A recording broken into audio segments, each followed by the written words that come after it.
За 2 хоног иргэдэд үйлчлэгийн хувийн автобус компаниуд өнөөдрөөс ажилдаа гарлаа. За үүний дээр нийслэлийн 1.3 сая иргэний нийтийн тээврийн хэрэгцээг бүрэн хангахад 2500 орчим автобус хэрэгтэй. Гэвч үүнээс 3 дахин цөөн тонны автобус иргэдэд үйлчилж байна. За энэ мэтчлэн хүртээмжгүй байдал нь нийслэлийн хүн амын 24% амьдардаг Баянзүрх дүүргийн иргэдэд хамгийн их нөлөөлж байгааг манай сурвалжлах баг газар дээрээс нь сурвалжлалаа. Нийтийн тээврийн хүртээмжийн талаарх манай цуврал сурвалжлах та бүхэн Чингисийн талбай автобусны зогсоолоос үргэлжлэн хүрч байна. За өнөөдөр бид хотын зүүн захын иргэд гэртээ хэрхэн харьдаг талаарх мэдээллийг хүргэх гэж байна. За яг одоо 18 цаг 18 минут болж байна. За бидний энэхүү цуврал сурвалжлагаа бэлдэж хүргэж явах явцад бол автобус компаниуд төр зогсолт хийсэн байгаа. Уг нь бол хотын зүүн хэсэгт амьдардаг иргэд одоо хотын төвөөс автобусанд суулаа гэхэд офицеруудын ордон Дүнжин гараг худалдааны төв хүртэл яваад тэндээсээ зүүн зах руу явах иргэд автобусанд дамжиж суух юм тогтолцоотой байгаа юм а. Хожируулангийн буудлаас нэг уудлын цаанууд болохоор гачуурт асуудаг. Тэгээ нөгөө гачуурт автобус нэг ажил хийсэн гээд тэгэл одоо ингээл дамжаал одоо офицероос дамжаад хожируулангийн автобус суугаад нэг уудал цаашаа явгаалах юм да. Тэгээд одоо нэгдүгээр болсон штэ. Тэр явахдаа айгүй сайн явжсэн баггүй. Тэгсэн чинь одоо шал өөрчлөө тэр тэнүүн огоо гэсэн тийм автобусны бааз ороод ирсэн чинь ерөөсөө явахгүй. Ганцхан чиглэлтэй. Ерөөсөө нэг чиглэлтэй олчихсон. Тэгээд хүн дүүрээд ерөөсөө нэг автобус ирнэ тэгээд дүүрээд дадгаа явчихлаа.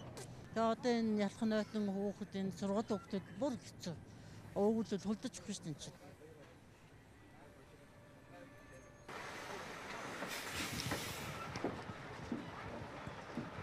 За бид бүхэн 5 шар офицерын чиглэлийн автобуснаас буугаад 5-6 минут өнгөрч байна. За энэ хугацаанд бид Хужир булан руу явах гэжтэй хамт автобусаа хүлээж байгаа боловч Хужир булангийн автобус одоогоор ирээгүй байна. За мөн шар хад руу явах чиглэлийн автобус байхгүй болмаас хичээлээ тараад хүлээж байгаа хүүхдүүд болон ажлаа тараад гэрлүүгээ явах гэж яарч байгаа иргэд энд олноор зогссон байна. За энэхүү автобусны төр зогсолт болсон нь бол хувийн тэргүүд болон микруудад маш их боломжийг гаргасан харагдаж байна. Учир нь гэвэл 700-аас 1000 төгрөгөөр одоо энэхүү хувийн тэргүүд нэг хүнийг авч явж байгаа юм а. Хужир булан чиглэлийн автобусанд офицеруудын ордноос маш олон хүн уралдан суулаа. Дараагийн буудлаас зорчигчид суух боломжгүй болсон ч чихэж оруулсан.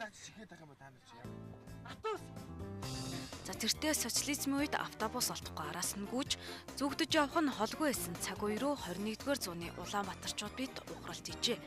20-30 жилийн өмнөх амьдралд хүргэж өгдөг галт тэрэг нь нийтийн тээвэр болж их бухимдалтай иргэд олон байсан юм а. Маршрутын нараа үргэн дээр хожир улан чинь цаашаага нөгөө юу цэсэг төмөө ороод яадаг байх цараа гайгүй байсан.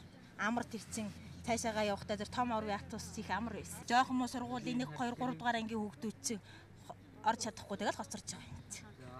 Одоо л баг миний нэг хүл хөшөөд баг шүрмэс татах гэж байна. Хөдлөх цаг байна. Юу н та нарын хувьд иймэрхүү тохиолдол гардаг. Зүүндэн гар нэгэн дээр дарж аргашаага ингээд нэгэн дээр цаашаа байгаа ч над дээр суучлаа босооч гэж хашгирцгаагаад л тэгэл нэг юм хэрэлдэн уралцсан барин нэг юм ингээд ороо утас явцгаач. За одоо 18 цаг 57 минут болж байна. Бид Хужир булангийн автобусанд явж байна.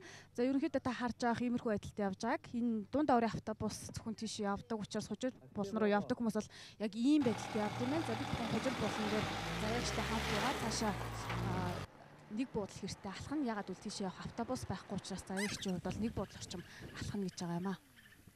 Тэр бол энэ 11-ээс дээш иргэдэг. Тэгээд яг эргэж явж ирчээд бусаж ингэж ирээд ийшээ 3 буудал хэрэгтэй газар явбал яг хожируулангийн арт юм яг болж байгаа байхгүй. Зам дагав буугаал. Энэ хавар бол ямар ч хэрэлдүүлэг байхгүй хавар авах юм бэ? Харин тийм л дээ. Оройн цагаар нөгөө хөөхд орой хичээлдээс тардаг 8 бол яг намар бол гайгүй л байсан. Одоо бол хөөтрээд орой харанхуй болоод бас эмгтээ өгч бас хэцүү л байдаг. Том хотуудын хөгжлийн нэг тулгуур нь нийтийн тээврээ.